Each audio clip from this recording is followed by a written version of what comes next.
नमस्कार दोस्तों, आप सभी का आपके अपने YouTube channel DL study classes के प्लेटफॉर्म पर बहुत स्वागत है। दोस्तों, आज हम रीजनिंग का प्रैक्टिस सेट करेंगे और रीजनिंग के इन सभी प्रैक्टिस सेट के वीडियो में उन्हीं क्वेश्चनों को सम्मिलित किया जा रहा है जो कि आपके प्रीवियस ईयर के एग्जाम में पूछे गए हैं और आने वाले एग्जाम में पूछे जा सकते हैं।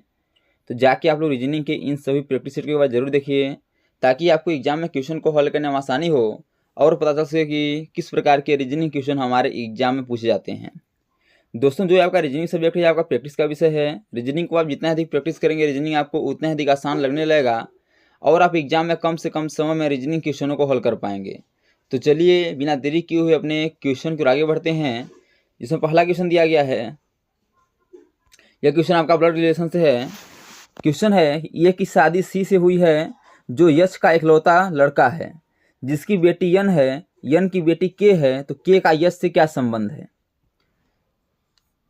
तो चलिए इसे क्या करेंगे, पहले हम फैमिली ट्री बना के हल करेंगे। बोला है कि ए की शादी सी से हुई है, यानी जो ए है इसकी शादी किससे हुई है, तो सी से हुई है। ए की शादी किससे हुई है, तो ये सी से हुई है। फिर बोला है जो यश का इकलौता लड़का है, यानी ए क्या है, यश का क्या है, इकलौता लड़का है। लड़का है तो क्या हो जाएगा, प्लस हो जाएगा, और उसकी शादी हुई थी पत्नी हो जाएगी, माइनस हो जाएगी। फिर बोला है जिसकी बेटी यन है, यानी कि यश की बेटी ये कौन है, यन है। बेटी कौन है, यन है, ये आपकी बेटी है। फिर बोला है कि यन की बेटी के है, यानी यन की भी एक बेटी है जो क्या है, के है, ये माइनस हो जाएगा। तो बोला है कि के का यश से क्या संबंध है, यानी जो ये के है यह यश का क्या लगेगा। तो देखिए यन क्या लगेगी, यश की तो बेटी लगेगी, तो बेटी की बेटी क्या लगती है, तो नातिन लगती है। तो जो आपका के है यश क्या लगेगा, नातिन लगेगी। इसे इसका ऑप्शन नंबर जो सी है यही करेक्ट आंसर हो जाएगा।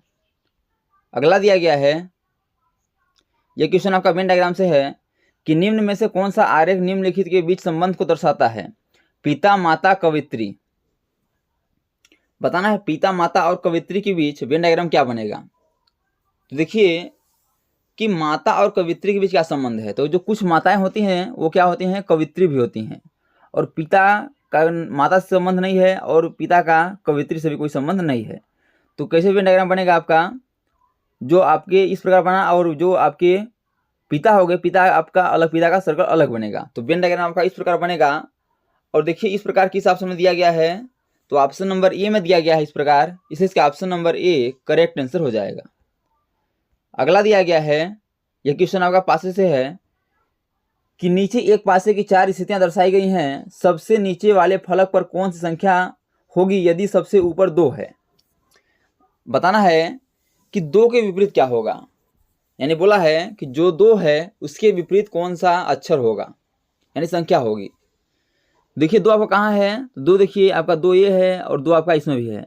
अब देखिए कि जो आपका 1 और 3 है, किसी में 1 3 है, देखिए 1 3 किसी में नहीं है। जब नहीं है तो क्या करेंगे, अगला में क्या है कि 6 और 3 है। अब देखिए कि 6 और 3 किसी में कॉमन है, तो 6 और 3 देखिए यहाँ कॉमन मिल रहा है। जब कॉमन मिल रहा है 6 3, तो जो और 2 और 5 हो गए क्या होंगे, आपस में विपरीत होंगे। तो वही पूछा है कि 2 के विपरीत क्या होगा, 2 के विपरीत 5 होगा, जो कि आपका ऑप्शन नंबर सी में है, इसलिए इसका option number C correct answer हो जाएगा। तो दोस्तों, मैं आशा नहीं पूरी विश्वास करता हूँ कि सभी क्वेश्चन आपको अच्छे समझ आ रहे होंगे। यदि क्वेश्चन में कहीं भी डाउट हो तो आप लोग कमेंट बॉक्स जरूर बताइए, ताकि अगले आने वाले वीडियो में हम उस डाउट को अच्छे से क्लियर कर सकें। और दोस्तों, यदि यह वीडियो आपको अच्छा लगे तो वीडियो को लाइक और दोस्तों में शेयर जरूर करिए, ताकि गवर्नमेंट एग्जाम की तैयारी करने वाले आपके दोस्तों को भी इस वीडियो का लाभ हो सके और एग्जाम में कम से कम समय में रीजनिंग क्वेश्चनों को हल कर पाएँ। तो चलिए अपने नेक्स्ट क्वेश्चन पर आगे बढ़ते हैं। नेक्स्ट क्वेश्चन दिया गया है, यह आपका क्वेश्चन श्रृंखला से है कि निम्नलिखित श्रृंखला में प्रश्न चिन्ह के स्थान पर क्या आएगा।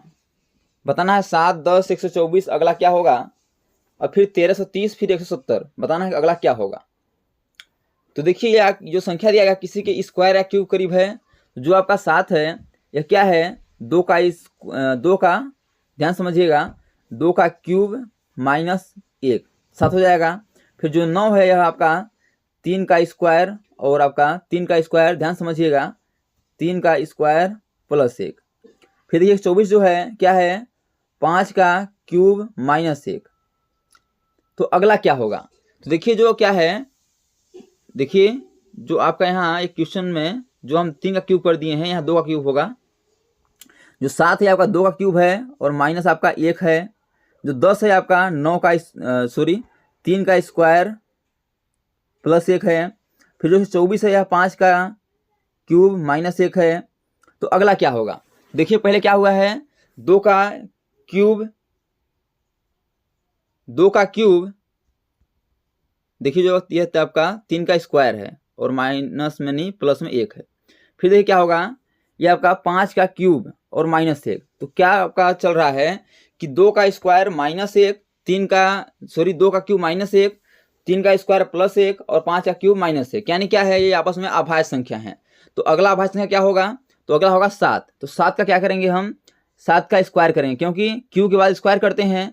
स्क्वायर करने के बाद क्या करेंगे, ये क्या करेंगे, जोड़ देंगे। तो 7 7 49 से क्या हो जाएगा 50। तो इस क्वेश्चन मार्क जो हमें क्या होगा 50 होगा। अब आगे देख लेते हैं आगे क्या होगा।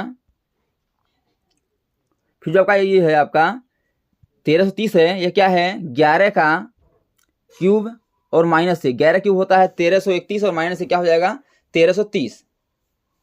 फिर अगला है यह जो 170 है, क्या है 13 का स्क्वायर और आपका प्लस 1। तो आपको भी लग रहा होगा कि 2 के बाद 3, 3 के बाद 5, 5 के बाद 7, तो 9 क्यों नहीं हुआ। 9 इसलिए नहीं हुआ क्योंकि जो 9 है यह क्या है, भाज्य संख्या है। हमको इसमें क्या लेना था, अभाज्य संख्या लेना था, इसलिए इसमें 9 नहीं आएगा, 11 और 13 आ जाएगा। इसलिए इसका जो ऑप्शन नंबर सी है, इसे option number C correct answer हो जाएगा। अगला दिया गया है कि निम्नलिखित विकल्प में से विषम अक्षर जोड़े ज्ञात करें। बताना है कि इसमें विषम यानी अलग कौन सा है। पहले नंबरिंग कर लेते हैं। क्यू आता है आपका 17 और आपका क्यू आता है आपका 17 पे, और जो आपका आर है 18 पे आता है, बी आता है 2 पे और सी आता है 3 पे, के आता है 11 पे, यम आता है आपका 13 पे, फिर जो आपका ई है 5 पे आता है और जी है 7 पे आता है। तो देखिए आपको इसमें दिख रहा होगा कि अलग कौन सा है। तो ये क्या है, आपस में अभाज्य संख्या है। 2 3 11 13 और 5 7 क्या है अभाज्य संख्या है। लेकिन जो आपका 17 18 है, इसमें क्या है 18 क्या है भाज्य संख्या है।